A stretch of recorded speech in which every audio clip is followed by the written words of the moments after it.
Bonjour à toutes et à tous. Est-ce que tu peux saluer ton voisin et lui dire bonjour et bienvenue? Alléluia. Ce matin, le Seigneur nous fait la grâce de revenir ici à la maison. C'est une grande grâce. Est-ce que tu peux donner un bon amen à Jésus et rendre grâce à Dieu de ce qu'il permet toutes choses pour un but? Alléluia. En tout cas, nous rendons grâce au Seigneur.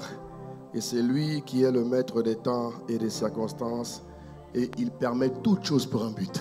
Alléluia. Dis avec moi, Dieu permet toutes choses pour un but. Mon âme ne l'oublie jamais. Ah oui, c'est ça mon frère. Dieu permet toutes choses pour un but. Alléluia. Il faut faire confiance à Dieu et avancer avec le Seigneur. Amen. Alors répète avec moi, 2022. C'est mon année de croissance et de transformation, de gloire dans la vie de l'esprit. Alors dis-le encore, 2022, c'est mon année de croissance et de transformation, de gloire dans la vie de l'esprit. Cela est mon partage pleinement au nom de Jésus. Donne un bon amen à Jésus, acclame Dieu. Acclame Dieu, acclame Dieu, acclame Dieu. Donne un 3 fois amen et tu t'assieds. Amen, amen, amen. Pousse un cri de joie et tu peux prendre place ce matin. Alléluia, Seigneur, merci. Et je t'invite à prendre place dans sa divine présence. Je vous souhaite encore ce matin la bienvenue ce matin donc à ICC Marseille. Dans l'église où Dieu règne. Alléluia. Dans la ville où Dieu règne. Donne-moi un bon amen si tu me suis. Alors effectivement, aujourd'hui, il nous reste, je pense qu'il nous reste 43 jours ou 45 jours pour clôturer l'année 2022. Alléluia. Nous sommes dans la dernière semaine du mois de novembre. Et dans quelques jours, nous entrons dans le dernier round. Le dernier round, c'est le dernier mois. Alléluia. Alléluia. Et Dieu dit que la fin d'une chose vaut mieux que son commencement. Alors, mon frère, ma soeur, je te vois transformé à tout niveau. Je te vois transformé à tous égards. Je te vois métamorphosé au point où toi-même tu ne te reconnais plus. Donne un bon amen à Jésus si tu me suis ce matin. Alléluia. Oui, parce que Dieu a décrété, comment dire, une année de transformation de gloire en gloire dans la vie de l'esprit parce que nous sommes dans la période de la domination. Je te rappelle que 2020 et 2030 a été arrêté dans le calendrier divin comme étant le temps de la domination de l'Église. Et chaque jour qui passe entre 2020 et 2030 doivent te connaître dans une domination permanente, dans une domination constante, une domination progressive à tout niveau. Est-ce que tu me suis mon frère? Est-ce que tu me suis ma soeur? Alléluia. Nous devons aller coudé par coudé. Dis avec moi coudé par coudé. Ah, je ne t'ai pas entendu. Coudé par coudé. Je ne t'entends pas bien. Coudé par coudé. Nous devons aller niveau par niveau. Alléluia. Niveau par niveau dans la domination. Ça veut dire que plus les jours passent, plus l'esprit doit t'établir dans la domination. Et depuis le début de l'année, l'esprit est en train de nous conduire à Marseille. Vraiment, il nous conduit. Même quand à l'époque, nous avions reçu que c'était l'année de la transformation de gloire, l'année de croissance, on ne savait même pas ce qu'on enseignerait. Vous voyez? Mais l'esprit, jour après jour, nous a parlé, nous a instruit. Et franchement, il est bon de reconnaître que l'enseignement a été vraiment pertinent par sa grâce. Nous sommes rentrés dans la dynamique des 7 esprits de Dieu. Alléluia. Nous sommes rentrés dans la dynamique des 7 esprits de Dieu où l'esprit nous a emmenés à commencer à découvrir parce qu'on n'a pas encore découvert parfaitement. Alléluia. C'est pas encore parfait. Dis avec moi, c'est pas encore parfait. Mais c'est progressif. Nous sommes rentrés progressivement, tu vois, dans la découverte des 7 esprits de Dieu. Ils ont été envoyés pour rendre les hommes et les femmes spirituels, ceux qu'on appelle les nés de Dieu. Tu comprends, hein? Ceux qui sont nés de l'esprit. Ils sont venus pour rendre ces hommes-là, ces femmes-là, capables, vous voyez, d'être des accomplisseurs d'exploits, des faiseurs d'exploits, les rendre capables de marcher sous toute la puissance de l'ennemi. Frère, avant que Jésus ne verse son sang, personne ne pouvait chasser un esprit mauvais. Personne. Personne. Qui que tu sois, à l'époque des temps anciens, il ne pouvait pas dire « Sors au nom de Jésus ». Il ne pouvait pas. Il n'avait pas cette capacité-là.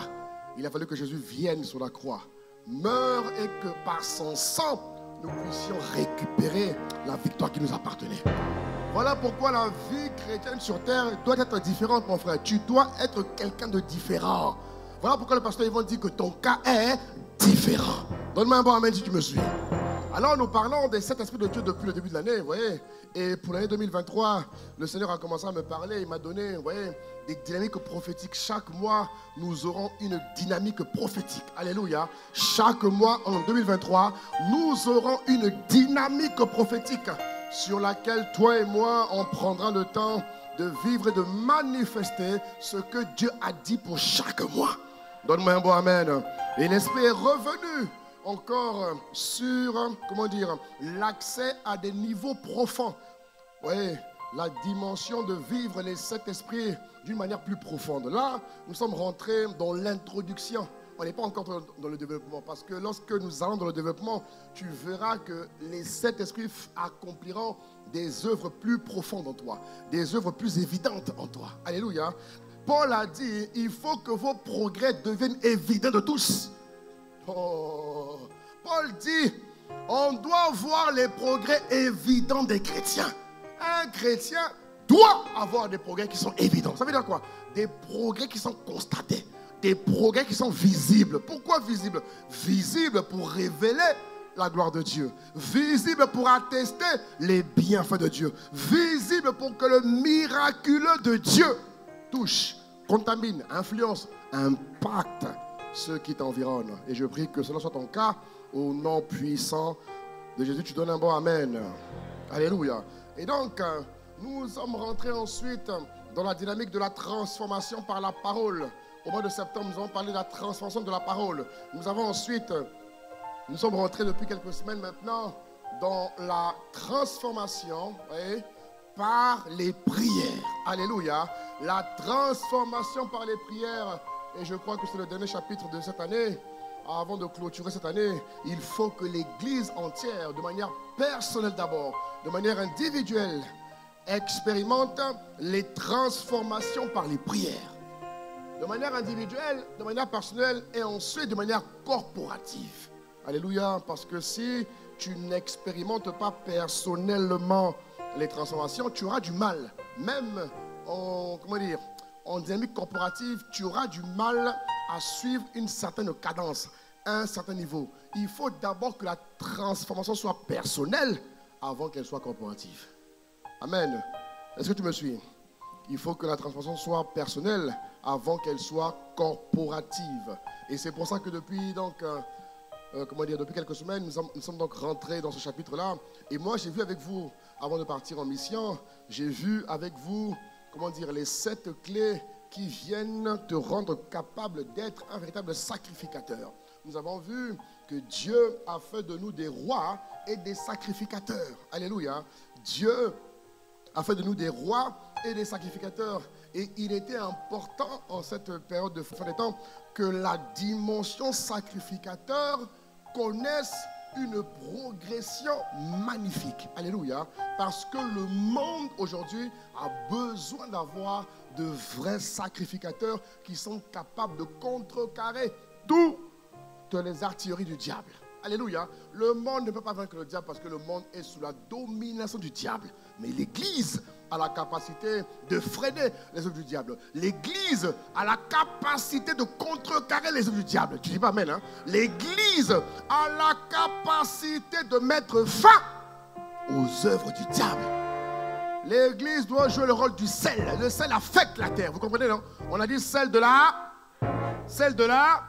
Mais comment est-ce que tu as fait la terre? Tu as fait la terre par ta dimension de sacrificateur, mon frère, ma soeur. La dimension de sacrificateur. Et c'est ce que Dieu est en train de nous enseigner. Peut-être que nous continuerons en 2023 parce que c'est un chapitre qui est très très long. Parce qu'il faut vraiment que l'Église opère à un autre niveau, à un niveau supérieur de sacrificature. Et je crois que chacun de nous connaîtra ce niveau supérieur au nom puissant de Jésus. Alors je vous parlais donc de sept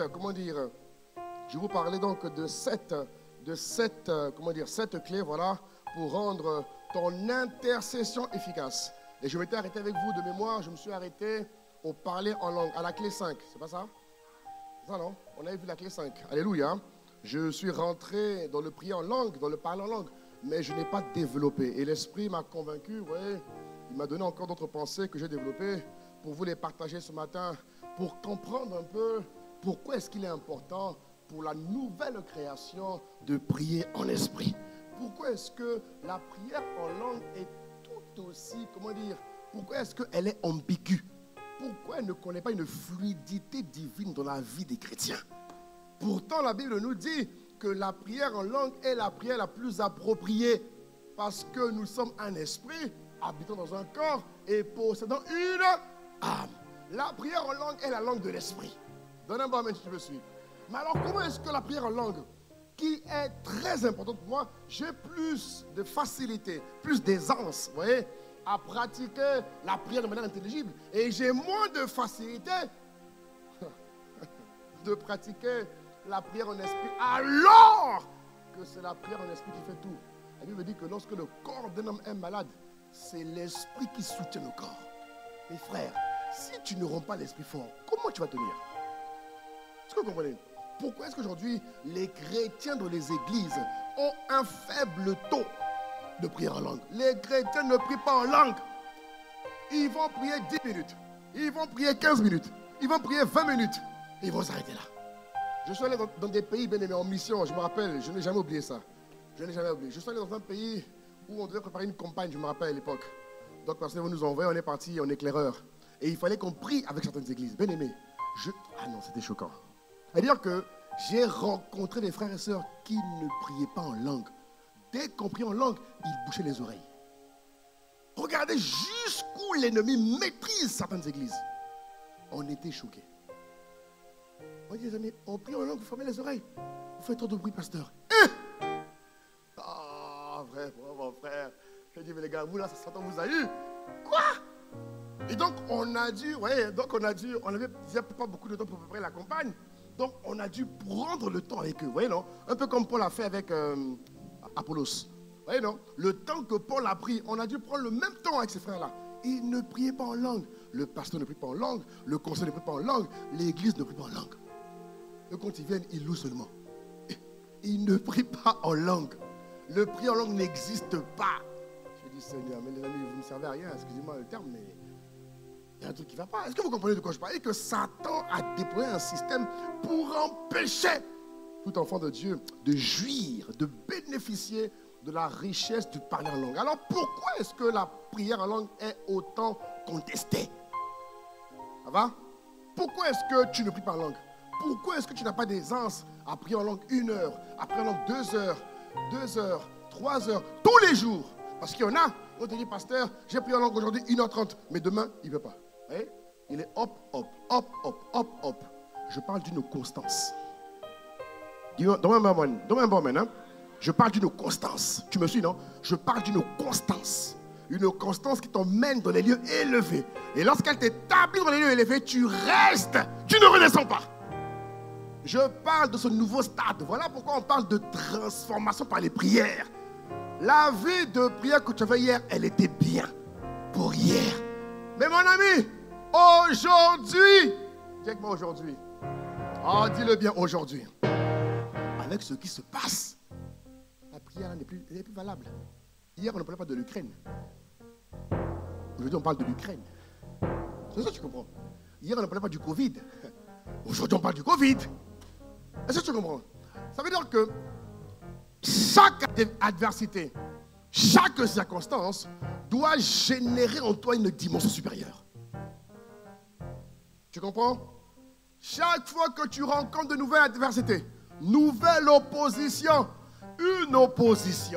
une adversité rend l'église plus forte. Elle permet à l'église d'acquérir une puissance supérieure. Tu vois, tu ne dis pas amen, tu me regardes. Une adversité, frère. Lorsque je rencontre une épreuve, je suis face à une circonstance bizarre. Est-ce que vous comprenez? Je suis face à une épreuve alors que je poursuis mon chemin. Moi, je suis né pour accomplir mon destin. Tu comprends? Je suis né pour être une lumière. Je suis né pour éclairer. Mais durant mon parcours, il y aura des embûches. Vous comprenez ou pas? Mais ces embûches viennent me permettre d'être plus fort. À l'époque de l'église primitive, lorsque les apôtres d'hier, mon frère, ma soeur, lorsqu'ils rencontraient des difficultés, lorsqu'ils rencontraient des adversités, ils prenaient toujours le temps d'aller un peu plus haut en prière. Alléluia. Mettez-moi le livre de Actes, c'était combien là? Acte 4. Acte 4 à partir du verset 27. Regardez un exemple, prenons un exemple rapidement. Acte 4, verset 27. Regardez ce qui se passe lorsque les apôtres sont face. En effet, ton saint serviteur Jésus que tu as oint, Hérode et Ponce Pilate, se sont ligués dans cette ville avec les nations et les peuples. Hérode et Ponce Pilate représentent les autorités territoriales. Donc à l'époque, les apôtres ont rencontré l'adversité avec les démons territoriaux. C'est-à-dire que les démons territoriaux ont décidé de s'opposer à eux. Ils ont décidé de se mettre devant eux. Ils ont décidé de faire un blocus. Alléluia. Blocus. Ils ont dit, les gars, on s'oppose à vous. Vous ne passerez pas. Est-ce que vous comprenez de quoi je parle? Et l'ennemi le fait tout le temps. Durant ton parcours, l'ennemi le fait tout le temps. Mais il oublie qu'il travaille pour toi. L'épreuve ne vient pas tuer l'homme. Non. Jésus a dit, vous ne serez jamais tentés au-delà de vos forces. Vous ne serez jamais éprouvés au-delà. Ça veut dire qu'avec Dieu, l'épreuve est sur mesure. Même lorsque tu rencontres l'adversité, les difficultés, elles sont sur mesure. Pourquoi? Dieu a décrété que sur cette terre, tout ce que tu connaîtras ne dépassera pas tes forces. Chaque fois que tu vas rencontrer une embûche, un problème, une difficulté, une adversité, il faut juste que tu redoubles de plus de force. Et c'est ce qu'ils ont fait à l'époque. Regarde ce qu'il dit, verset 28 s'il vous plaît. Regarde ce qu'il dit, pour faire ce que ta main, ton conseil avait arrêté d'avance. Verset 29, regarde ce qu'il dit, vois leurs menaces. Ils disent à Dieu, ces gars se sont opposés à tes plans. Pour que nous puissions avancer, on doit être plus fort. On doit être plus puissant. Oui, non? On doit être plus compétitif. Oh, donne un bon amen à Jésus. Donne à tes serviteurs. Mon ami, donne à tes serviteurs d'annoncer ta parole avec une pleine assurance. Il dit quoi? Rends-nous capables d'ébranler toutes les limites, d'ébranler les oppositions, d'ébranler les bras de fer, d'ébranler les blocus. Et oh mon frère, donne un bon amen, purée. Ils ont prié. Et regarde la suite. Il dit, étends ta main pour que, à travers ces circonstances, il faut qu'on voit ta main. Il faut qu'on voit tes œuvres. Il faut que le niveau d'opposition révèle la grande gloire de Dieu. Il faut qu'à travers l'opposition, il faut qu'il y ait des guérisons. Il faut qu'il y ait des miracles. Nous refusons que l'épreuve vienne glorifier Satan. Non! Il faut que l'épreuve soit tournée en faveur de Jésus-Christ.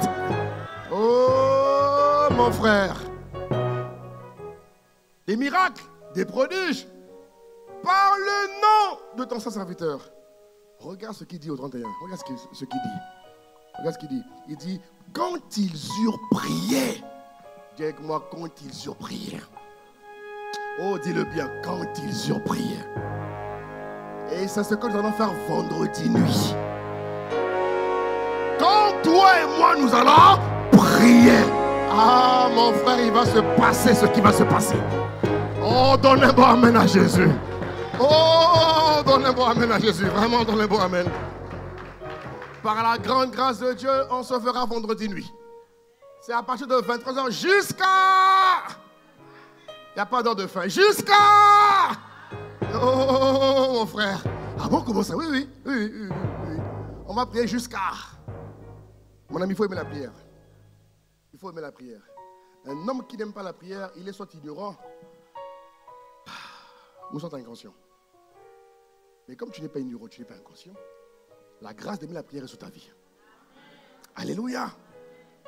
Elle veut dire que quand ils y ont prié, le lieu où ils étaient trembla, synonyme de la réponse de Dieu. Ça veut dire que quand nous sommes à prier, frère, Dieu va répondre.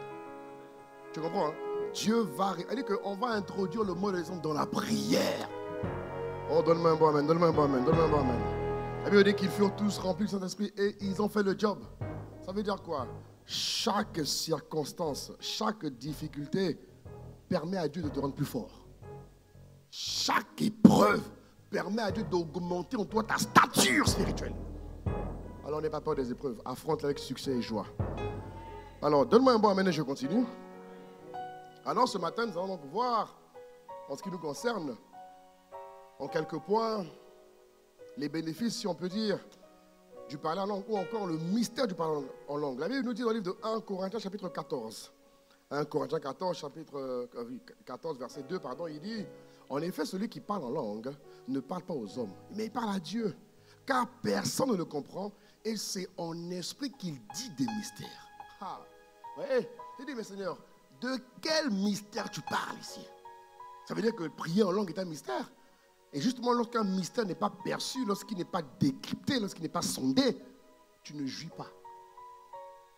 Oui. Alléluia, tu ne jouis pas. Tu ne jouis pas. Mais toi, ça sera ton contraire au nom de Jésus. Il faut que l'Église rentre dans une autre dimension de prière en esprit.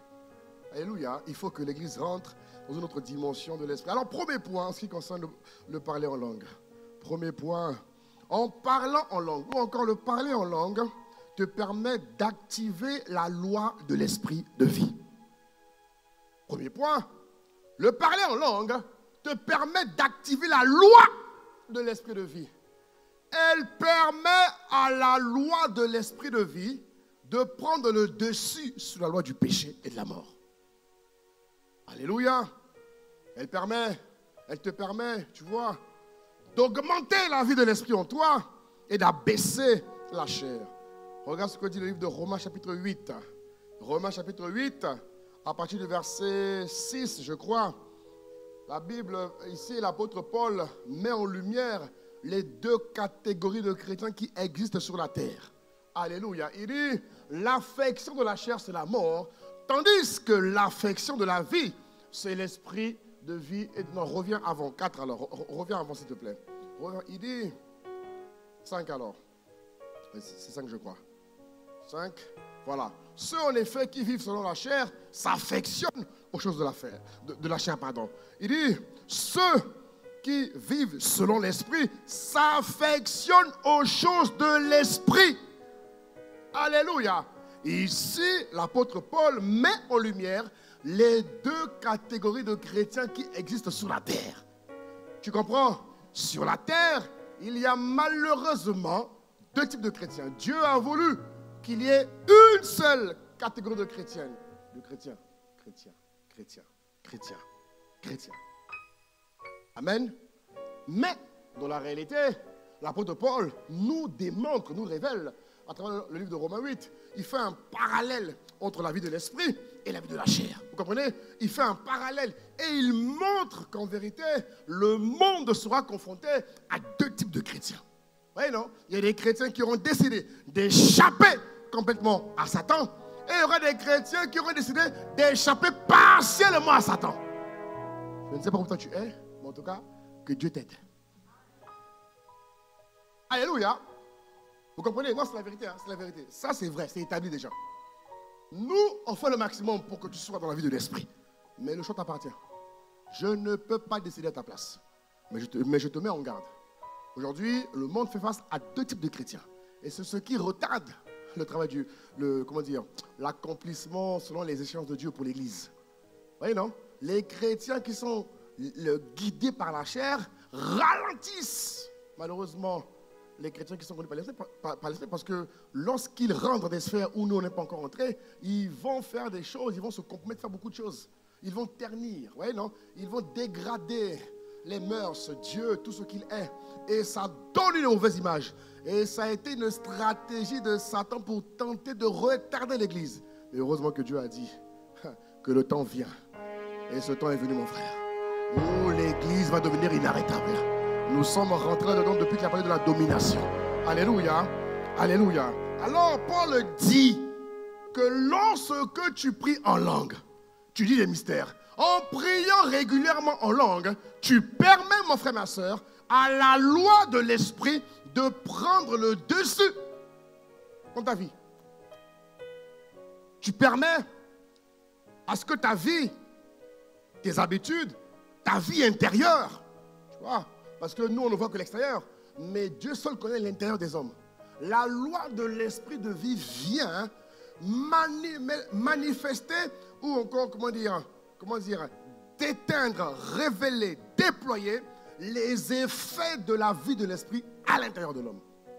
Lorsque je parle en langue, sur la base de 1 Corinthiens 14, en parlant en langue, je permets à la loi de l'esprit de vie de prendre plus de force, de prendre plus d'ampleur, de prendre l'ascendance sur tout ce qui concerne ma personne. Alléluia. Et le deuxième point, c'est que le parler en langue te permet, le parler en langue, selon mes notes, le parler en langue te permet de venir ébranler toutes les limites que l'ennemi a placées dans ta vie. Écoutez, la Bible dit que le monde entier est sous la puissance du mal. Tu dis Amen. Ça veut dire quoi? Ça veut dire que l'ennemi n'aimera jamais l'homme. Satan n'aimera jamais l'homme. Alors qu'est-ce qu'il a fait? Il a permis à ce que l'homme né selon la chair grandisse, voyez, dans un environnement, dans une famille, dans un lieu. Et partout où l'homme, de manière générale, a grandi, Satan a tracé des limites que l'homme ne doit pas franchir. C'est-à-dire que vous ne verrez pas un homme, selon les perspectives de Dieu, qui est encore sous l'emprise de Satan, vivre une vie de gloire selon ce que Dieu a pris pour lui. Tant que l'homme n'a pas fait un travail intérieur où il est définitivement libéré de son passé, vous remarquerez que l'homme va grandir, l'homme va vivre, l'homme va marcher avec les limites que Satan a érigées sur sa vie. Satan a permis à ce que l'homme vive en dessous de ses capacités.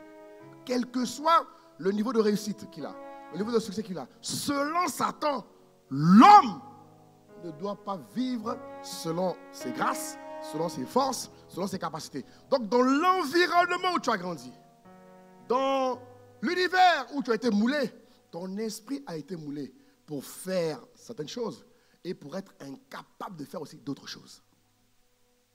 Chacun de nous se connaît. Vous comprenez ou pas? Chacun de nous se connaît, frère. Chacun de nous a grandi quelque part. Et là où tu as grandi, on t'a rendu capable de faire certaines choses. Et on t'a rendu aussi incapable de faire certaines choses. C'est-à-dire que l'esprit de limite a été paramétré depuis ta naissance pour t'empêcher d'atteindre certains niveaux. Mais c'est des choses qui ne partent pas comme ça, frère. Non, je suis désolé. C'est des choses qui partent avec une puissante révélation. Et à l'époque, dans les prières ensemble, le pasteur Yvon avait une prière importante qui disait « Je rejette toutes les limitations et les classifications qui avaient été habilement plantées en moi. » Ça veut dire quoi? Ça veut dire que l'ennemi a conçu des limitations. C'est terrible. Qu'il a malicieusement insérées dans le paradigme de l'homme. Pour que l'homme n'utilise pas ses forces, ses capacités. Oui, non? Tout ce qu'il est capable de faire, Satan les a limités. Le parler en langue vient permettre à l'esprit de vivre. Parce que la limitation est le lieutenant de la mort. Je vous prends un exemple. Le chômage est une mort. Le chômage, c'est quoi? C'est une limitation qui vient t'empêcher de jouir de tes grâces professionnelles. Tu as fait des études qui te permettent de gagner 100 000 euros, ok? Mais par le chômage, tu vas gagner 1 000 euros. Vous voyez de quoi je parle ou pas?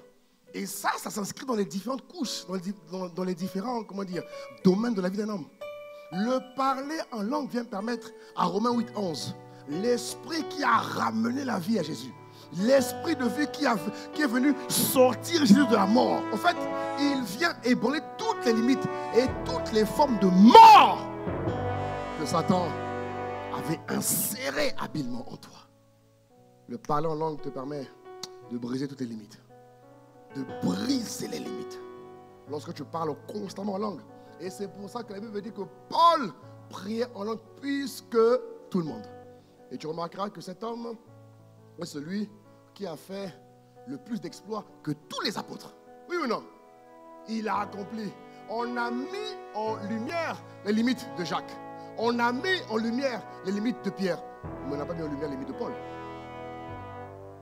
Quand vous lisez la Bible ne vous parle pas des limites de Paul. La Bible vous montre comment Paul a transformé ses limites en force. Alléluia. On a dit que Paul, l'apôtre Pierre, était limité au niveau tribal, au niveau de la conception de l'homme. Il croyait que le salut était que pour sa tribu, alors que Dieu a été donné comme le Dieu de toute tribu. Est-ce que vous comprenez? Mais l'apôtre Paul a pu pousser le christianisme à un niveau très élevé parce qu'il avait découvert des mystères grâce à la quête du prier en langue. En tout cas, mon frère, que la grâce de prier en langue vienne sur toi comme jamais auparavant. Il y a des limites qui doivent tomber de ta vie. Il y a des limites humaines que tu ne peux même pas exprimer à un homme. Et des hommes, ils sentent qu'ils sont limités quelque part. Et des femmes, elles sentent qu'elles sont limitées, mais elles ne savent pas comment faire. Ma soeur, prie en esprit. Parce qu'à ce niveau, la prière intelligible est limitée. Est-ce que tu comprends? À ce niveau, la prière intelligible est limitée. Limitée. Il y en a qui m'ont dit à l'époque, pasteur, j'ai lu David qui a dit, Seigneur, sonde-moi. Ok, je vais venir là-dessus après. Mais je t'assure, le prier en langue est redoutable. Il est redoutable, il est puissant. Et cette saison, tu augmentes là-bas au nom de Jésus-Christ. Autre point, le point C, c'est que sur la base de Romains chapitre 8, verset 13, il dit, si vous vivez en vous conformant à votre propre nature, vous allez mourir. Alléluia. Il dit, mais si par l'esprit, vous faites mourir la manière d'agir du corps, vous vivrez. Ici, le parler en langue te permet de faire mourir les passions humaines. Les passions humaines. Les passions humaines. Les passions qui font la guerre à ton âme. Alléluia. Et bien que moi les passions. Il y a des passions qui sont dangereuses pour nous. Il y a des passions que nous avions acquis du temps où nous avons encore la vaine manière de vivre que nous avions hérité de nos pères. Et il y a certaines passions humaines qui ne sont pas parties ou qui ne partent pas comme ça. Vous comprenez? Et ce que tu ne combats pas, si je puis dire, te combattra demain. Abraham a fait cette erreur à l'époque. Où c'est Moïse? Abraham ou c'est Moïse? Je ne sais plus, un des deux. C'est Abraham ou c'est Moïse? Hein? C'est Abraham, non? On lui a dit, dis à tes équipes d'exterminer tout le monde. Non, c'est Moïse, je crois, non? On lui a dit, extermine tout le peuple. Ne les laisse pas vivre. Parce que si tu les laisses vivre, demain, ils te causeront des problèmes. Par sensation humaine. Il a vu une femme avec des enfants qu'il a laissé vivre. On lui a dit, non, tue tout le monde. Hein? C'est Moïse, non, je crois. C'est Moïse. Par sensation humaine, il a laissé quelques femmes et quelques enfants vivre. Mais plus tard, 20 ans plus tard, ces mêmes personnes ont attaqué. Est-ce que vous comprenez de quoi je parle? Les passions que tu as acquises dans le monde doivent être transformées en des valeurs de Christ. Il faut qu'elles dégagent de ta vie et qu'elles permettent aux convictions de Christ de s'insérer dans tous les jalons de ta vie. Tu me suis, tu donnes un bon amen. Alléluia. Autre point, c'est que le parler en langue te permet de connaître les choses cachées de ta vie. Le parler en langue, la Bible dit dans le livre de Marc, chapitre 4, verset 22, il dit, il n'y a en effet rien de caché qui ne doit être mis en lumière, ni rien de secret qui ne doit être mis au jour. Mon frère, ma soeur, le parler en langue. Alors, je vais bien te l'expliquer parce que c'est très réel ce que je veux te dire. Écoute-moi bien. Par le parler en langue, l'esprit est capable de te ramener 90 ans avant. Écoute-moi très bien. Hein? Écoute-moi très bien. Écoute-moi bien, c'est réel ce que je te dis. C'est-à-dire que par le parler en langue, l'esprit est capable de te ramener 50 ans avant pour te montrer en vision une transaction qui a été faite lorsque nos ancêtres ont vendu toute la génération qu'ils détenaient en responsabilité. Il y a des choses dans ta vie qui ont été cachées et qui t'empêchent de pouvoir saisir le plein héritage que Dieu t'a réservé. Et ces choses tu n'y accèdes pas en priant de manière intelligible, en faisant justement la prière de David, qui dit, Seigneur, sonde de moi, montre-moi les choses cachées. Non, montrer les choses cachées avec David, c'est à un certain niveau. Mais il y a des choses qui ont été insérées dans ta vie dans le but de paralyser un certain aspect de ta vie. Ça peut être le travail, ça peut être quoi? Le mariage, ça peut être l'enfantement, ça peut être plein de choses au fait. Vous voyez? C'est-à-dire que tu vas grandir, tu vas avancer, tu vas progresser, mais à un certain niveau. Quand tu vas franchir un certain cap, quand tu vas rentrer à un certain âge, il va y avoir quelque chose qui va se réveiller. Quelque chose qui avait été programmé 90 ans avant. Frère, l'esprit, terrible. Vous voyez? Et lorsque tu pries, tu dis, Seigneur, accorde-moi la grâce de fleurir selon tes voies, à travers toutes les étapes de croissance. Mais les étapes de croissance se balisent par la prière en esprit. La prière intelligible n'a pas le pouvoir de le faire. Bien que ce n'est pas la prière intelligible que tu décrètes. Avant que tu décrètes, il faut d'abord qu'il y ait un certain aplanissement. Et cet aplanissement, mon frère, ma soeur, se fait par la prière en esprit. Beaucoup de personnes ont expérimenté des libertés individuelles parce qu'ils ont découvert par l'esprit ce que leur aïeul avait fait 30 ans avant, 40 ans avant. Il n'était même pas encore né. Mais par la révélation de l'esprit, il a pu parvenir, voir ce qui s'était passé. Et lorsqu'il a vu, l'esprit lui a montré la clé de libération. Je prie, mon frère, que cette grâce de trouver les choses cachées vienne sur ta vie. Tu ne dois pas accepter de vivre une vie avec des choses cachées qui minent ton épanouissement, qui minent ta perfection, qui minent ton devenir, qui minent ton développement. Tu ne dois pas accepter ça. La Bible dit que Jésus est venu pour que nous ayons la vie et que nous soyons dans l'abondance. Donc tu ne peux pas vivre une vie chrétienne qui est partielle et limitée. Non, je refuse. Je ne peux pas décider par peur, par ignorance, par inconscience, de reconnaître que là je suis limité. Je l'accepte et je laisse comme ça. Parce que la vie est faite ainsi. Non! Jésus est venu pour que je sois dans l'abondance. Jésus, ma vie a changé de régime. Ma vie a changé de régime. Ma vie a changé de camp. Donc les choses cachées qui me tenaient hier, j'ai maintenant le pouvoir de les tenir. Et de les décacher de ma vie et d'établir Christ là où la chose cachée minait mon épanouissement. Que cette grâce vienne sur toi dans le nom suprême de Jésus. Mon frère, j'ai rencontré des gens, mon frère, ma soeur, ils ont décidé de vivre comme ça. J'en connais, hein. Non, pasteur, là c'est très compliqué pour moi. Je dis, mon frère, Jésus est venu. Dis avec moi, Jésus est venu. Jésus est venu, frère. Il est venu te proposer un autre niveau de... Mais à quoi bon être chrétien? Purée. Ça à quoi? Je refuse de vivre une vie qui ressemble à mon passé. Je refuse. Ah non, les gars. Je refuse. Je refuse de vivre une vie qui me fait penser à mon passé. Non. Ce n'est pas mon cas ni mon partage. Je suis une race élue, un sacerdoce royal, une nation sainte, un peuple acquis. Frère, Dieu m'a acquis. Je ne peux pas être prisonnier du diable. Je refuse. Excusez-moi, mais moi je refuse. Non, je refuse. Oui, et c'est à ce niveau-là que tu permets légalement à la vie de la chair de prendre l'ascendant sur ta vie. Dès lors que tu tolères un instant que l'ennemi te tienne, mon frère, tu ne peux pas vivre la vraie vie chrétienne. Tu ne peux pas. Tu ne peux pas. Il a dit, le prince de ce monde vient, mais quoi? Il n'a rien en moi. Il dit quoi? Il n'y a rien de Satan en moi. Vous comprenez de quoi je parle, bien-aimé? Non, la vie chrétienne est différente, frère. La vie chrétienne est différente.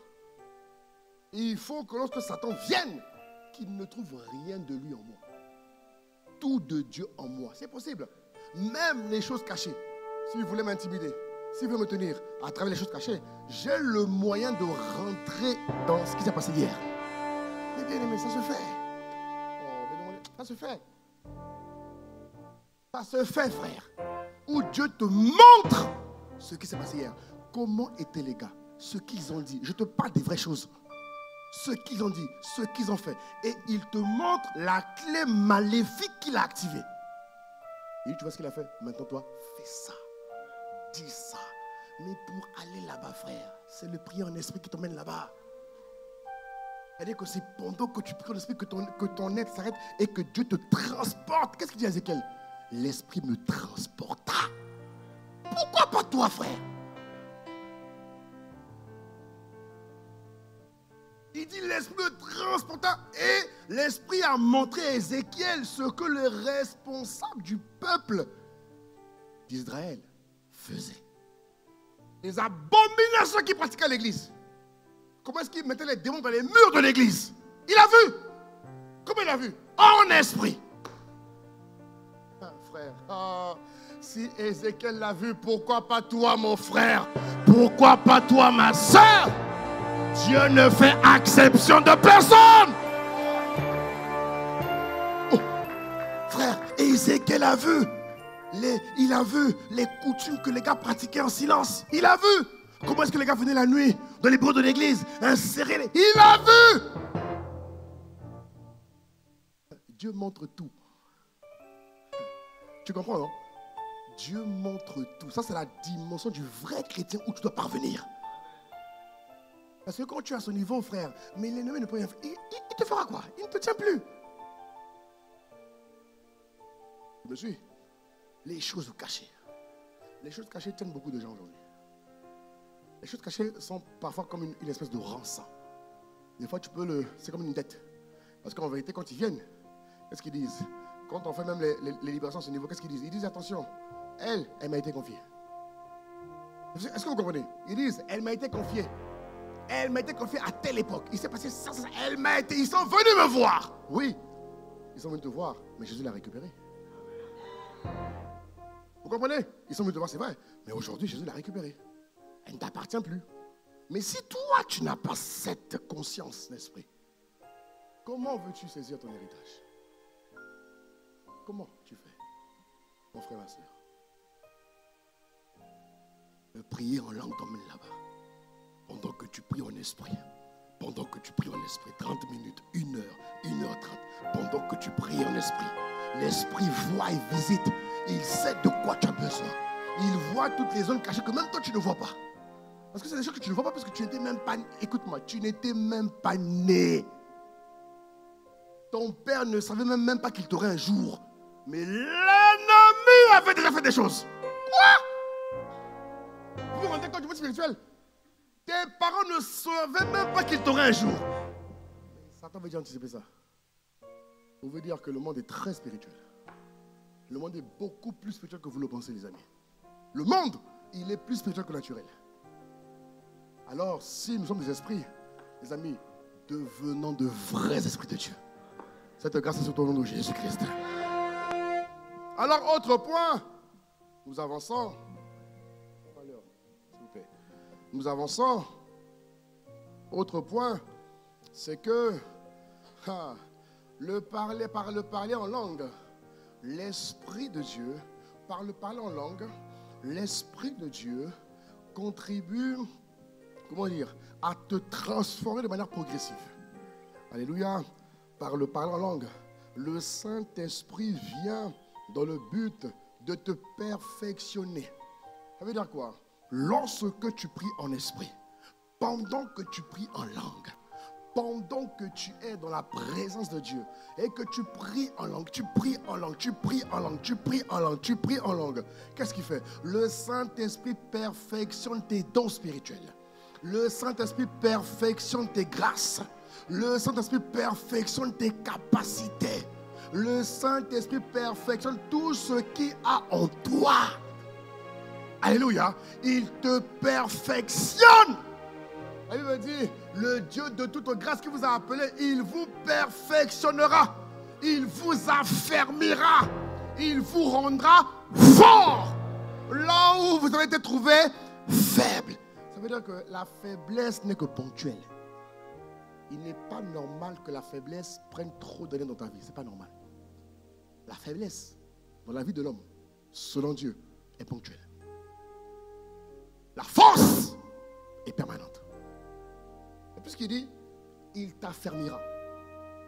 Ça veut dire que selon les temps, je prends l'exemple de quelqu'un qui passe d'un âge inférieur à un âge supérieur, vous remarquerez que dans un laps de 12 mois, vous voyez, une femme, un homme, qui est tenu par l'Esprit de Dieu, dans un laps de 12 mois, lorsqu'il fait ce que Dieu lui dit de faire, il n'est pas le même en 12 mois. Dieu perfectionne toujours ses enfants. Toujours. Toujours. Tu ne peux pas. Non. Ce que tu étais en 2020, tu ne peux pas le devenir en 2022. C'est impossible. En 2022, tu dois être plus loin. La faiblesse chez l'homme n'est que ponctuelle. Vous comprenez de quoi je parle? Dieu n'a jamais prévu que la faiblesse soit établie dans la vie de l'homme. Non, non, non, non, non. Non. Dieu a toujours prévu. Il a dit, hein, c'est dans 1 Pierre 5, non, je crois. 1 Pierre 5, je crois, les amis. Mettez-moi 1 Pierre 5, 10, non, je crois. Il a dit quoi? Le Dieu de toute grâce qui nous appelle en Jésus-Christ. Ça, non? 5, 10. Ou je sais plus trop. 5, 10. La régie, rapidement, rapidement. Voilà, 5, 10. Merci, Seigneur. Il dit, le Dieu de toute grâce. Regarde ce qu'il dit. Le Dieu de toute grâce qui vous a appelé en Christ Jésus à sa gloire éternelle. Mon frère, lis la parole. Après que vous ayez souffert un peu de... Non, il faut que tu lises. Il faut que tu lises. On y va. 1, 2, 3. Le Dieu de toute grâce qui vous a appelé à Jésus-Christ, à sa gloire éternelle, après que vous aurez un peu de temps. Beaucoup de temps. Tout le temps. En permanence. Un peu de...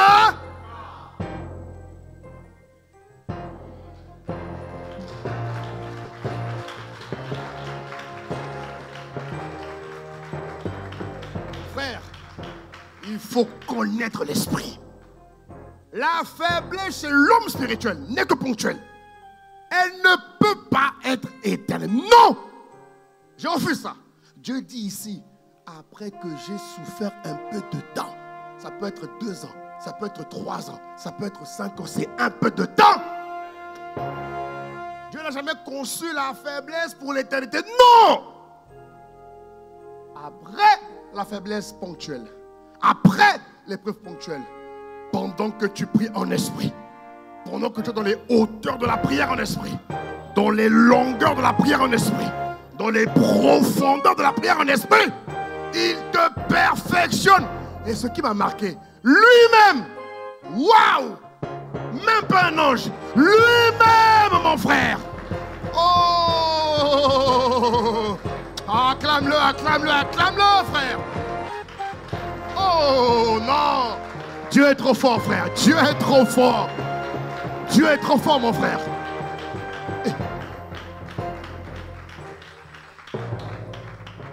Il dit, Dieu vous perfectionnera lui-même, frère. lui-même te perfectionne. Il te rend meilleur. Il te rend excellent. Il te rend extrêmement bon, capable, qualifié. Lui-même. Lui-même. Il a promis, il a juré. Depuis quand Dieu ment? Depuis quand? Alors pourquoi ta vie manifeste une faiblesse pendant longtemps? Qui est le problème? Dieu ou toi? Voilà la réponse. Ne justifie pas tes malheurs par les épreuves. Arrête ça. Non, non, non, non. L'épreuve n'est jamais venue effondrer l'homme spirituel. Jamais. Jamais. Je vous dis, hein, les épreuves sont sur mesure. Dans ma vie, j'ai beaucoup de défis. Croyez-moi. On ne dirait pas, mais j'ai des défis. Je n'ai pas de défis, je le vois. Quand tu n'as pas de défis, tu ne peux pas parler. Il faut des œuvres pour parler. Il faut du vécu pour parler. Oui ou non? Sinon, tu vas parler avec hauteur, avec orgueil. Vous comprenez de quoi je parle? Il faut que Dieu te fasse passer par des défis pour que tu comprennes de quoi tu parles. Dis amen ici. Oui, on a tous des défis, frère. Mais j'ai refusé dans ma vie, frère. Quoi? Qu'une épreuve fasse, comment dire, transforme mon identité. J'ai refusé qu'une épreuve me donne une jamais. Vous comprenez de quoi je parle? L'épreuve ne peut pas me donner une identité. Non! Mon Dieu m'a dit, après que j'ai souffert un peu de temps, parce que l'épreuve est salutaire pour la vie chrétienne. L'épreuve te permet de dépendre de Dieu. L'épreuve te permet de reconnaître que sans Dieu tu n'es rien. L'épreuve te rappelle que tu n'es rien, frère. Il dit que toute capacité vient de Dieu, tu comprends? Donc il faut l'épreuve. L'épreuve, elle est bonne pour toi. Tu comprends, non? Les manquements que tu as eu, c'est bon pour toi, ça pimente ta vie chrétienne. Mais Dieu dit qu'il y a un moment où il dit stop à l'épreuve. Il dit stop à la faiblesse. Il te perfectionne. Tu comprends, non? Il te perfectionne. Alléluia. Il t'a fermé. Il te rend fort. Il t'a fermé. Regarde. Ça veut dire quoi? Il a fermé. Qu'est-ce qu'il a fait? Il a fermé les capacités qu'il t'a données. Il a fermé les grâces qu'il t'a données. Il a fermé les dons spirituels qu'il t'a donnés. Donc tu ne peux pas être la même personne chaque année. Non! Les chrétiens qui sont pareils sont bizarres. Oh, Dieu, non, c'est vrai. Hein? Les chrétiens, elle est que lui, là, il est le même depuis 40 ans. Le même. Le même. Quand tu le vois, il ne donne même pas envie d'aimer Dieu. Le même. Il est bizarre. Lui, là, il est bizarre. Moi, je parle de ceux-là, ici. Ceux qui se laissent perfectionner par Dieu. Ceux qui se laissent affermir par Dieu. Regarde ce qu'il dit. Il dit, il vous fortifiera. Ça veut dire quoi? Qu'il va renouveler constamment ses forces. Tu vois, non? Tu vas augmenter en force. Tu vas augmenter en capacité. Tu vas augmenter en qualification. Tu vas augmenter en aisance, frère. Tu ne peux pas être le même selon les temps et les circonstances. Et comment il le fait quand tu pries en esprit? Il le fait mieux quand tu pries en esprit. Les amis, la langue des esprits fait venir à vous les esprits divins. La langue des esprits vous apprend à cultiver la vie de la présence dans les lieux élevés.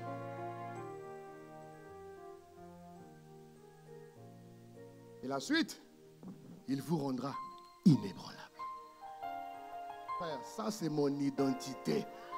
Toi, je ne sais pas, mais moi, c'est ici. Ce passage définit ma vie, frère. Et c'est ta vie au nom de Jésus. Donne-moi un amen. Donne-moi un amen. Tu vois, c'est la première partie. La deuxième partie, c'est le message. Tu vois, c'est en 2 Corinthiens 3. Il dit, nous sommes transformés. Tu connais ce passage? En la même image, de gloire en gloire. Tu vois, en fait, je voulais juste te montrer qu'à travers 2 Corinthiens 3, 18, Dieu pratique 1 Pierre 5, 10. Voilà. Parce qu'ici, ce n'est pas très clair. On dit transformer de gloire en gloire comme par le Seigneur l'Esprit. Ça paraît un peu vague. Alors que 1 Pierre précise. En quoi est-ce que Dieu te transforme? Il te perfectionne. En quoi est-ce que Dieu te transforme? Il t'affermit. En quoi est-ce que Dieu te transforme? Il te fortifie. En quoi est-ce que Dieu te transforme? Il te rend inébranlable. Ça veut dire quoi? Comme lui. Inébranlable veut dire tel il est, tel je suis. Frère, cette dimension te localise. Elle te localise. Elle te localise, mon frère. Autre point. Il dit, le parler en langue Le parler en langue te communique, à mon frère, ma soeur, les pensées de Dieu. Le parler en langue te communique les pensées de Dieu. Ah oui, mon frère. Oui, oui, oui. Le parler en langue te communique les pensées de Dieu. Le parler en langue permet à l'esprit, mon frère, ma soeur, d'évincer les pensées dominantes en toi qui ne glorifient pas Jésus. Tu comprends, non? C'est-à-dire que chacun de nous a des pensées dominantes. Chacun de nous. Selon nos convictions, selon nos habitudes, selon la culture que nous avons. La culture joue un rôle majeur dans les pensées dominantes. Voilà pourquoi j'évite toujours. Ne vous laissez pas définir par le pays d'où vous venez. Vous ne vous rendez pas compte de ce que vous dites. Ah, les chrétiens. Ne vous laissez jamais définir par le pays d'où vous venez. C'est un leurre, une erreur terrible. Vous oubliez que vous êtes esprit et tout ce que vous dites est acté. En fait, vous oubliez. Vous oubliez. Vous voyez, non? Écoutez, la culture joue un rôle majeur dans les pensées dominantes. Vous remarquerez que les peuples de certaines tribus ont des pensées dominantes par rapport à la culture qui inspire la tribu. Vous voyez? La culture est très très forte. Voilà pourquoi Paul s'est battu avec l'église de Corinthe. Paul s'est battu avec l'église de Colosse, à Éphèse, pour instaurer la culture du royaume, pour qu'elle vienne détruire, vous voyez, non, la culture locale de leur pays. Parce que lorsque tu t'identifies, à la culture de ton pays, tu vis selon la chair. Oui, non? Tu penses selon la chair. Et tes pensées dominantes te permettent de vivre selon la culture que tu valorises, que tu reconnais. Mais lorsque tu vis selon la culture du royaume, tu vois, les pensées dominantes que tu as viennent du royaume. La culture joue un rôle majeur. Majeur. Majeur. Voilà pourquoi Paul a dit, en Christ, il n'y a plus de Grecs, il n'y a plus de Juifs, il n'y a plus de Chinois, Français, Martiniquais, Gabonais, il n'y a plus ça.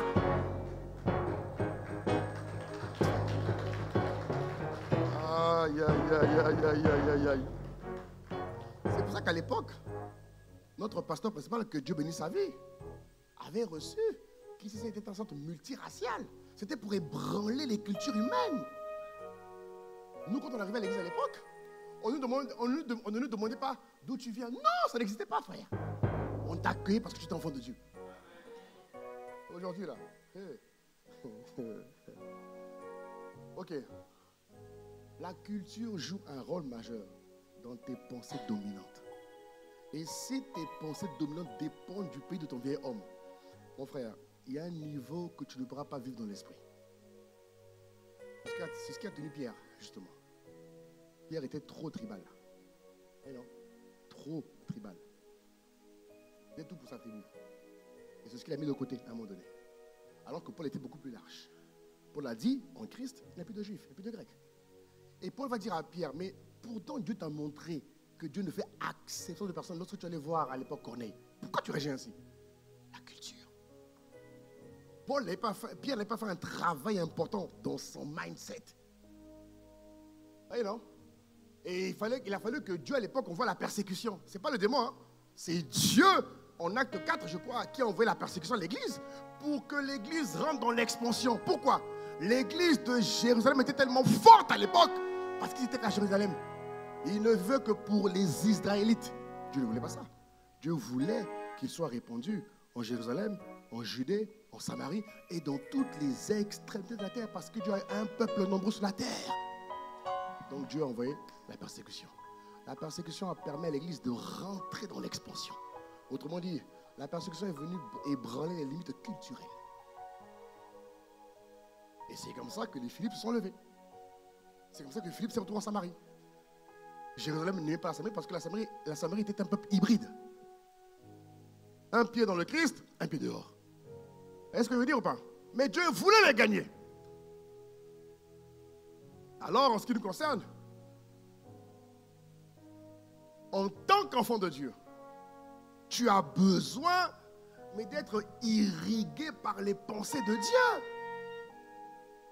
tu n'as pas les pensées de Dieu, mais il y a un niveau d'impact que tu ne pourras pas avoir. Est-ce que tu me comprends, mon frère? Est-ce que tu me comprends? Ok, regarde ce que dit 1 Corinthiens chapitre 2. Regarde ce qu'il dit à partir du verset 12. Regarde ce qu'il dit. Oh, nous n'avons pas reçu l'esprit du monde. Regarde ce qu'il dit. Regarde ce que l'apôtre Paul dit. Nous n'avons pas reçu l'esprit du monde. Paul commence par dire ça. Il dit, les gars, nous n'avons pas l'esprit du monde. On n'est pas Corinthiens. On est Christ. Mais l'esprit qui vient de Dieu, afin que nous connaissions les choses que Dieu nous a données par sa grâce. La suite, s'il vous plaît. Verset 13. Oh, nous parlons non avec un discours concernant la sagesse humaine, mais avec ceux concernant l'esprit, en employant un langage spirituel pour les choses spirituelles. Ici, l'apôtre Paul explique, mon ami, plus tu vas parler en esprit, plus Dieu va te communiquer ses pensées. Pourquoi est-ce que c'est important d'avoir les pensées de Dieu? Parce que demain, mon frère, ma soeur, si tu... En fait, les pensées de Dieu te permettent de maintenir la vie de la parole en toi. Paul a dit, je pense en Colossiens, ne le mettez pas, il a dit que la parole de Christ habite abondamment en vous. Tu dis Amen. Il dit que la parole de Christ habite abondamment en vous. Ok? Lorsque tu as médité et que la parole a été stockée dans ton cœur, ce qui permet que la parole vive, agisse, soit en mouvement, c'est tes pensées. Lorsque tes pensées sont connectées à la parole, les pensées vont maintenir la vie de la parole. Au point où dans certaines circonstances, il y a des circonstances et des événements où tu vas devoir agir en étant pleinement conscient de Jésus qui habite en toi. Écoute-moi très bien, donne-moi un bon amen s'il te plaît. Je vous donne un exemple que je vais donner ce matin. Lorsque l'apôtre Paul va voir le proconsul, regardez, cas pratique, l'apôtre Paul va voir le proconsul. Il détecte que le proconsul a besoin de Dieu. La Bible dit que le proconsul était intéressé par ce que Paul disait. Mais l'ennemi, comme il le fait partout, il avait mis des hommes animés de l'esprit du mal dans le but d'empêcher les autorités d'atteindre Dieu. Vous comprenez ou pas? Il y avait ce qu'on appelle le sorcier Élimas. Son but, son mandat était d'empêcher les interférences maléfiques. Qu'est-ce que Paul a fait? Paul vient vers Élimas. Il lui dit, mais mes amis, tu ne peux pas m'empêcher de faire mon job. Regardez comment Paul était. Je suis venu pour gagner ce gars. Ce gars veut Dieu, tu ne peux pas m'empêcher de le gagner. Et Élimas se fâche. Il fait des œuvres. Regardez ce que Paul dit à Élimas. Il dit, à l'instant où je te parle, tu vas perdre la vue. Paul n'a pas dit, tu perds la vue au nom de Jésus. Paul a juste dit, tu vas perdre la vue. Ce passage m'a marqué. Il m'attendait. Il a dit, vous ferez tout en mon nom. Comment est-ce que Paul a donné un décret à Élimas? Et instantanément, il a perdu la vue. L'Esprit m'explique que Paul est arrivé à un niveau où il portait Jésus en lui. Et que dans certaines conditions, il n'avait plus besoin d'employer le nom de Jésus. Je ne dis pas qu'il faut le faire, ne le fais pas. Ne le fais pas. Ah, c'est ce que dire, comme le pasteur André a dit. Non, frère, tu n'es pas encore arrivé à ce niveau. Il faut être humble. C'est-à-dire que le gars transportait tellement Christ. Est-ce que vous comprenez? Il avait les pensées dominantes de Dieu en lui qui le rendaient capable de commander les choses sans même employer le nom de Jésus parce que Jésus était incorporé en lui dans ses pensées, dans sa parole, dans ses actes. Et c'est ce que Dieu veut que tu acquières, mon frère, ma soeur. À travers les pensées dominantes, il y a des situations où tu ne seras même pas obligé de prier. Il y a des situations où tu vas juste parler. Oh, tu vas juste parler. Dis avec moi, juste parler. La Bible me dit que celui... Ah, frère. Mais comment tu arrives à ce niveau? En ayant les pensées dominantes de Christ. Et quand vous lisez la suite, remettez-moi un passage rapidement de 1 Corinthiens 2, je ne sais pas où je me suis arrêté, verset 15.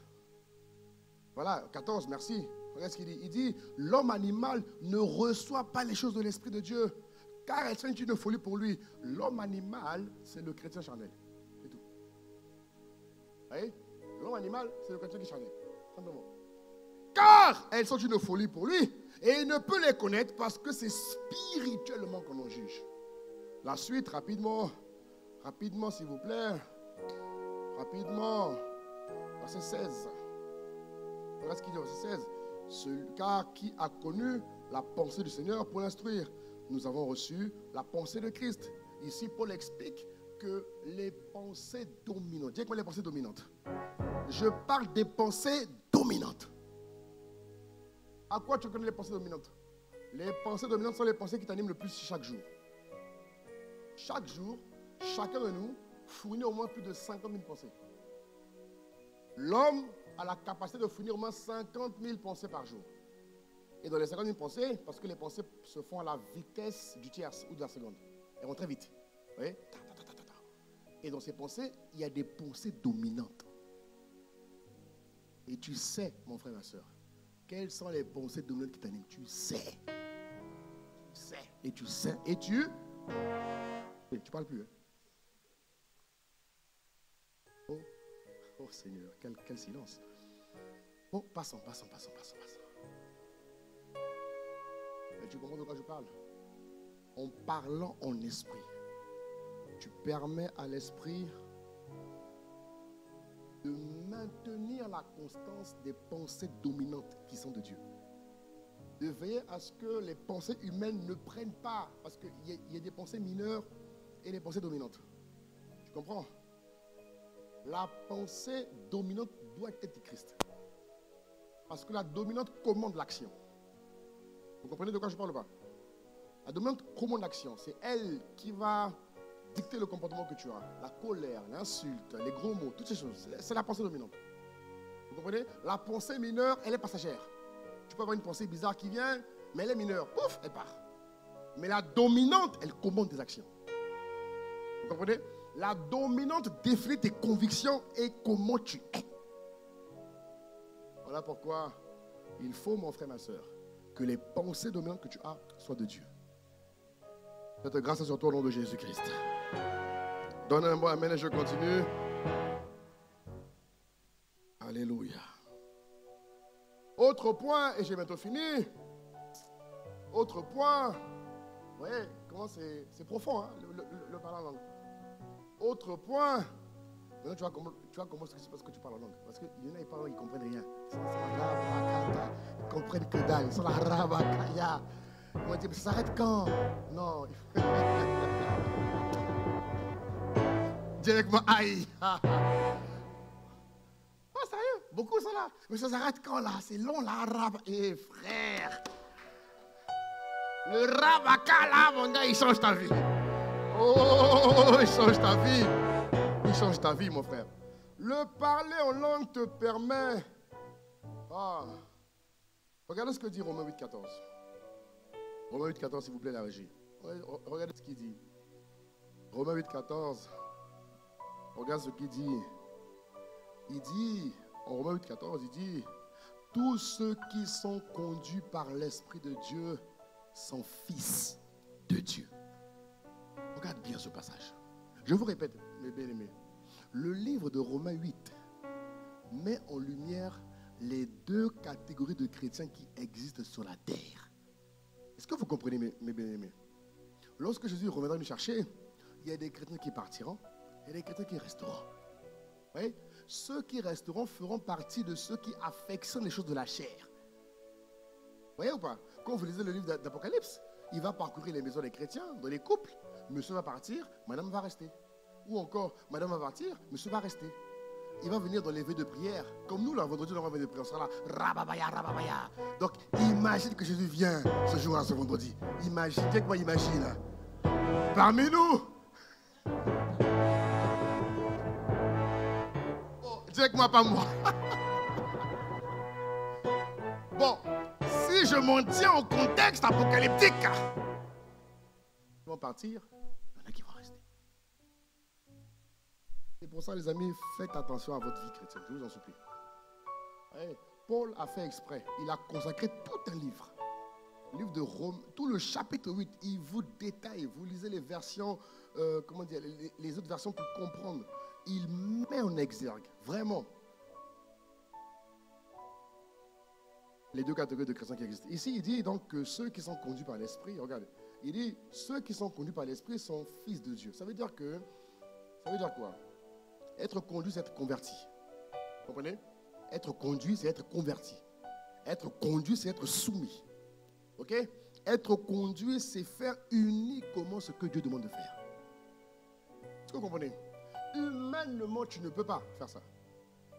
Lorsque tu pries longtemps en langue, dans tes prières en langue, tu demandes à Dieu la grâce d'être tous les jours conduit par l'Esprit de Dieu. Frère, c'est l'Esprit qui nous conduit. Au point même dans nos erreurs, l'Esprit nous conduit. Ah ouais. Il y a un certain niveau où quand tu es très livré à Dieu, même dans tes erreurs, tu es conduit par l'Esprit.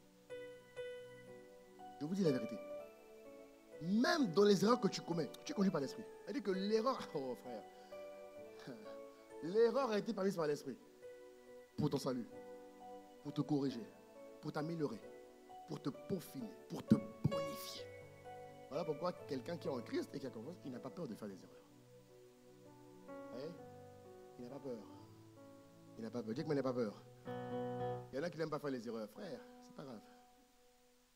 Ça pimente ta vie chrétienne. Dieu dit que ceux qui sont conduits par l'Esprit sont fils. Ça veut dire qu'il y a des chrétiens qui ne sont pas conduits par l'Esprit. Le prier en langue te rend capable d'être conduit par l'Esprit. Je prie vraiment. En ces temps de la fin, Dieu veut une église qui conduit.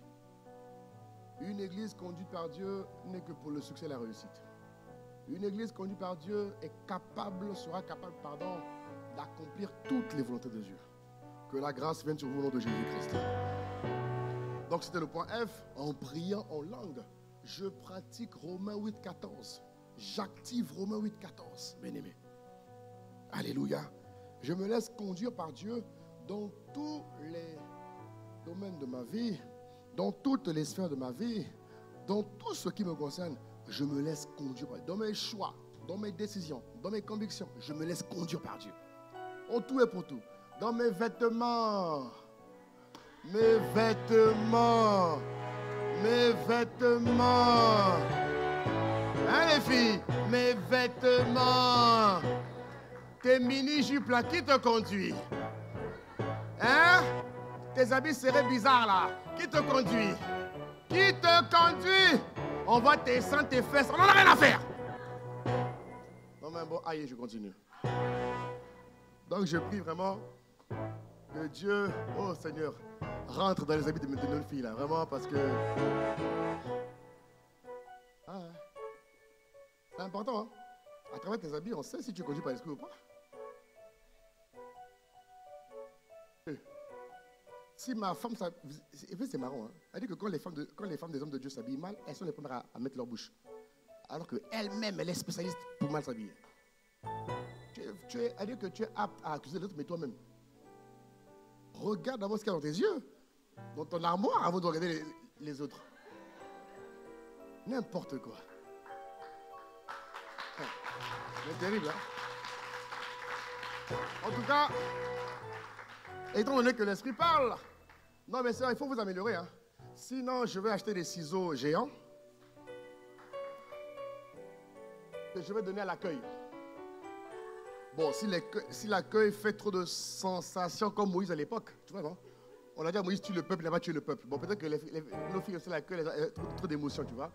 Je vais former des gens avec des ciseaux géants. Les ciseaux géants vont répondre à Romains 8,14. Alors que Dieu a dit que ceux qui sont de Dieu sont conduits par l'Esprit de Dieu. Donc si un jour ma soeur elle vient en mini-jupe et en décolleté, on prend les ciseaux, tac, tac, tac. Ah là tu dis plus rien. Hein? On prend des ciseaux géants, on prend des agrafeuses, mais il faut qu'on fasse des choses, tu vois.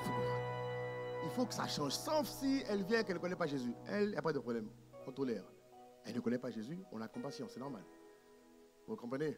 Mais toi qui es en Christ depuis quelque temps, depuis quelques années, la conduite de Christ doit être révélée dans ton habillement. Non?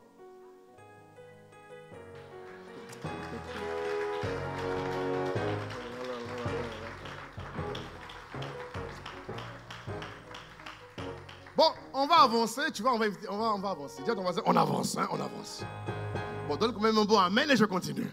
Ah, ça c'est bon. Ok. Dernier point, bien-aimé, que le parler en langue produit dans la vie de chaque enfant de Dieu, et qui n'est pas le monde, qui est très important, c'est que le parler en langue, mon frère, ma soeur, te permet de connaître le plan de Dieu pour ta vie. Le parler en langue te permet de connaître le plan de Dieu pour ta vie. Alors là, mon frère, ma soeur, vraiment, il faut que je te parle. Ah, il faut que je te parle. Le parler en langue te permet de connaître les plans de Dieu pour ta vie. Tu sais, les systèmes humains ont réservé, comment dire, des plans pour les hommes. Tu es né quelque part, tu as grandi quelque part, tu as fait des études, tu as eu ton bac, tu as fait des études supérieures ou pas supérieures, qu'importe. Mais aujourd'hui, force est de reconnaître que tu travailles quelque part. Est-ce que tu comprends? Il y a un niveau d'intimité. Il y a un niveau d'attachement à Dieu. Et il y a un temps qui a été réservé pour tout enfant de Dieu. Un temps qui consiste à te faire basculer. Tu comprends ce que je veux dire? De ton héritage naturel à ton héritage spirituel. Et tu dis Amen. C'est-à-dire que l'homme chrétien n'a pas été créé. Tu n'as pas, frère, la Bible dit, parce qu'il dit, j'habiterai au milieu de mon peuple. Ils seront mon peuple et je serai leur Dieu. Ça veut dire que le grand Dieu n'est pas venu habiter en toi. La Bible dit que nous sommes le temple du Dieu vivant. Vous comprenez de quoi je parle? Dieu ne t'a pas donné des dons, des capacités, des forces pour pouvoir être un employé qui ne fait pas ce que Dieu t'appelle à faire. Tout enfant de Dieu, à un moment donné de sa vie, doit faire ce que Dieu l'appelle à faire. Est-ce que vous comprenez? Tout enfant de Dieu, dites-moi tout enfant de Dieu. C'est-à-dire que sans exception, et la Bible nous parle de quelqu'un à l'époque, il n'était pas encore Christ. Il était juste un prototype, ou encore, je dirais, une préfiguration, parce qu'en vérité, le prototype, c'était Jésus. Vous voyez? Il dit dans le livre de 1 Chronique, chapitre 28, regardez ce qu'il dit, au verset 19, il dit, c'est par un écrit de sa main. Regardez ce qu'il dit, 1 Chronique 28, 19, il dit, c'est par un écrit de sa main, dit David, que l'Éternel m'a donné l'intelligence de tout cela, de tous les ouvrages de ce modèle. David reconnaît ici que dans ce qu'il a accompli, bien aimé, Dieu lui a permis de faire tout ce qu'il devait faire. Quand vous lisez le livre de Actes chapitre 13 au verset 22, regardez ce que Dieu dit au sujet de David. Rapidement, Actes 13, 22, il dit que David a été trouvé. David auquel il a rendu ce témoignage, il dit, j'ai trouvé David, fils d'Isaïe, homme selon mon cœur, qui accomplira toutes mes volontés. Tu dis Amen. Dis encore Amen. Alors, oui, Dieu a permis que par David, l'homme spirituel comprenne qu'il a été racheté, qu'il a été lavé par le sang, qu'il a été restauré, qu'il a été justifié. Tu comprends? Qu'il a été établi dans la domination. Mais mon frère, ce n'est pas pour dire que Dieu est bon seulement, hein? C'est pour accomplir ses volontés. Chacun de nous est né pour accomplir un mandat. Chacun de nous est né pour accomplir une destinée. Chacun de nous est né pour accomplir toutes les volontés de Dieu.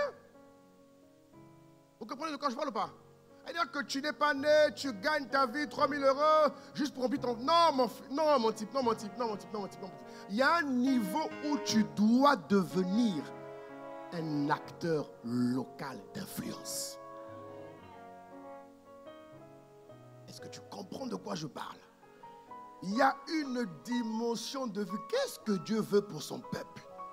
Regardez ce que dit Éphésiens chapitre 2, verset 10. Regardez ce qu'il dit. Parole vivante, s'il vous plaît. Éphésiens 2, 10. Regarde ce qu'il dit. Il dit ce que nous sommes, nous devons à Dieu. Parce que Dieu qu'est-ce qu'il fait? Il nous a recréés en Christ pour nous faire accomplir avec lui les bonnes actions qu'il a longtemps préparées pour nous. On parle des bonnes actions qu'il a préparées depuis longtemps pour nous. La Bible dit, voilà la vie conforme à la volonté de Dieu, celle pour laquelle il a tout arrangé d'avance. Il a préparé notre chemin afin que nous n'ayons plus qu'à y marcher. Dis avec moi marcher. Dis avec moi marcher. Dis avec moi marcher. Voilà pourquoi on dit marcher dans la domination. Ça veut dire quoi? Quel est le plan de Dieu pour la fin des temps? Bien aimé, le plan de Dieu pour la fin des temps est que les chrétiens possèdent des villes. Écoute-moi bien, il faut que tu me suives, mon frère. Il faut que tu me suives. Le plan de Dieu est que demain, dans quelques mois, dans quelques années, c'est le temps de la domination. Jésus revient bientôt. Ça veut dire quoi? Dieu veut que les believers, les fils de Dieu, je parle des vrais chrétiens, pas les chrétiens charnels, je parle des chrétiens esprits. Tu comprends? Dieu veut que demain, ces chrétiens-là soient détenteurs, propriétaires de certaines boulangeries. Il veut que ce soit les chrétiens qui soient là. Il veut que dans les cinémas, ce soit les chrétiens. Dans les boucheries, ce sont les chrétiens. Dans les bureaux de poste, ce sont les chrétiens. Dans les hôpitaux, ce sont les chrétiens. Dans les centres médicaux, ce sont les chrétiens. Dieu veut que dans la fin des temps, dans les centres commerciaux, dans les belles boutiques que tu vois remplies de démons, il veut que les démons soient délogés et que la vie divine plane. Imaginez demain des centres commerciaux ici à Marseille remplis de la présence, distillant des musiques chrétiennes, distillant des enseignements, distillant des valeurs, des principes chrétiens. L'ami, Dieu ne t'a pas appelé à bien gagner ta vie, à rentrer le soir en zappant la télé. Non! Mais non, frère. La domination consiste à envahir. Dieu parle d'une invasion de Christ dans la fin des temps. Mais regardez, il dit, je répandrai de mon esprit sur toute chair. Pourquoi il dit ça? Pourquoi est-ce qu'il augmente la dynamique de l'esprit sur toute chair? Ça veut dire qu'avant, il avait limité. Il dit, à la fin des temps, quand vous lisez Acte 2, 17, il dit, je répandrai de mon esprit sur toute chair. Ça veut dire que même celui qui est gouvernant, il est majordome à la présidence, dans les mairies, au conseil, il est majordome, mais mon ami, l'esprit répandu sur lui le rend influent. Et par lui, les rois vont donner leur vie à Jésus. À travers son positionnement, frère, il va influencer les décisions des rois. Frère, c'est la domination à laquelle Dieu nous appelle. Excusez-moi les amis, l'église n'est pas faite juste pour venir le dimanche, on se retrouve entre nous et on vit en autarcie. Non! L'église n'est pas là pour qu'on soit entre nous. Les bénédictions, c'est nous. On chasse les démons, c'est nous. Non, non, non, non, non, non, non, non, non, non, non, non, non. Jésus n'a jamais parlé d'un système autarcique. Non. Jésus a parlé d'une vie où on influence. Jésus a parlé d'une vie où on prend la ville. Tu comprends, non? On possède la ville. Les banques, c'est nous. Est-ce que vous comprenez de quoi je parle? Bien-aimé, bientôt viendra un temps où les banques humaines ne prêteront pas les fonds aux églises. Ce temps arrive. Alors si les chrétiens ne se lèvent pas pour posséder leur banque comme on fait certains aujourd'hui, pour générer le financement et étendre l'œuvre, on fera comment? Mais il y a des mes frères, alors qu'aujourd'hui, mais il faut une omniprésence de l'église dans la ville. Excusez-moi, l'église doit être omniprésente. À gauche, à droite, devant, c'est l'église qui est là. Au point où, même s'ils ne veulent pas de Dieu, ils sont contraints d'accepter Dieu. Est-ce que vous comprenez? Parce qu'on a De même, ils n'accepteront pas Jésus. Ils n'accepteront pas Jésus. Mais si l'Église est sage, l'Église peut déployer un système qui contraint les hommes. Comme aujourd'hui. Aujourd'hui, on est contraint. Quand tu rentres dans un magasin, la musique du monde t'influence. Ceux qui ont la sensibilité musicale. Quand tu rentres dans un magasin, la musique les influence. Eux, ils ont la sensibilité de créer de la musique. Donc, s'ils ne font pas attention, quand ils rentrent dans un magasin, dans un univers, la musique du monde peut les influencer. Ça veut dire que Satan a déployé un système où il contraint les hommes. Est-ce que vous comprenez? Alors, pourquoi accepter que nous soyons contraignés pour accepter le mal, plutôt que de contraindre les hommes à accepter le bien? Pourquoi ne pas inverser la tendance? Qu'est-ce qui manque à l'Église aujourd'hui pour inverser la tendance? Quand est-ce que l'Église va se lever pour inverser la tendance? Mais quand on parle de domination, frère, vous croyez que c'est quoi? On vous a présenté la fois dernière les 12 centres d'intercession comment lancer. Vous croyez que c'est pourquoi? Ce n'est pas pour que Marseille reste dans son coin. Non! Il faut que Marseille devienne une église qui possède la ville. Mais donne un bon amen à Jésus. Il y a un moment où Dieu se lève. La Bible dit que lorsqu'il sera élevé, il attirera les âmes à lui. Alors à quel moment on va le faire? L'ami, tu ne respires pas pour rien. Tu n'as pas les grâces, les forces, les capacités pour rien. Tu les as pour un but. Tu comprends ce que je veux dire ou pas? Et lorsque tu pries en langue, lorsque tu cries à Dieu en esprit, tu vois, tu permets aux esprits divins. Parce que dans la dynamique des esprits, il y a le Saint-Esprit et il y a les anges. Et chaque ange a un rôle déterminé. Il y a des anges qui sont là pour t'aider à respecter le temps. Il y a des anges qui sont là pour t'aider à poser les actes. Et il y a des anges qui sont là pour t'aider à recevoir les... Frère, tout est organisé dans le monde spirituel. Est-ce que vous comprenez de quoi je parle? Tout est à sa place. Et ce qui favorise la place, le mécanisme et le roulement du système divin, ça dépend de ta capacité à prier en langue pendant longtemps. Qui prie en langue 30, il ne pourra pas vivre ce que je dis. Un homme spirituel a du poids dans ses paroles. Mais c'est la prière en esprit qui te donne du poids dans tes paroles. On dit que ce que tu verras sur la terre sera dans les cieux. Mais mon ami, pour parler à la terre et à la cieux, tu parles aux circonstances, tu parles aux esprits. Mais les esprits s'inclinent devant une voix forte. Ce n'est pas juste en chantant des louanges que tu seras fort. Non!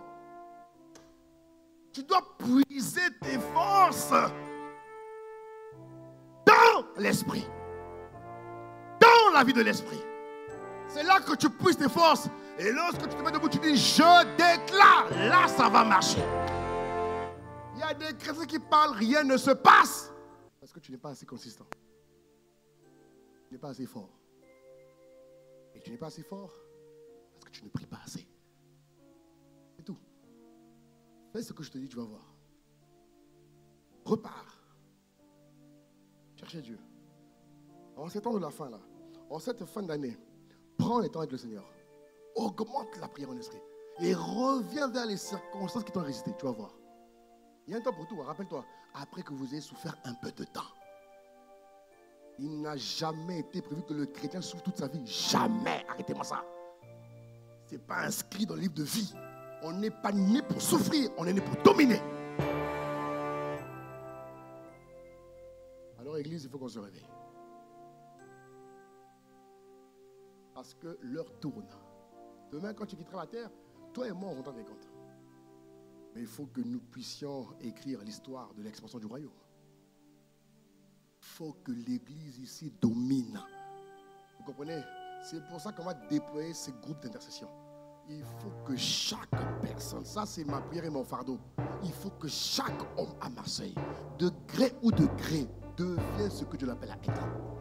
Il faut que chacun de nous révèle la force et l'unicité que Dieu l'a appelé à exercer sur la terre. C'est le temps. Est-ce que vous comprenez, Église? C'est le temps. Dites-moi, c'est le temps. C'est le temps. C'est le temps. Et c'est la raison pour laquelle Dieu veut qu'on occupe les sphères d'influence. Dieu veut que l'Église occupe les sphères d'influence simplement pour contraindre les gens à dépendre de l'amour, la joie, la paix par l'esprit. Pour contraindre les gens, oui, à te soumettre à la justice, à se soumettre aux bontés de Dieu, à se soumettre à la fidélité de Dieu. Dieu veut qu'aujourd'hui, malgré le mal, la Bible dit quoi? Que lorsque le mal abonde, la grâce surabonde.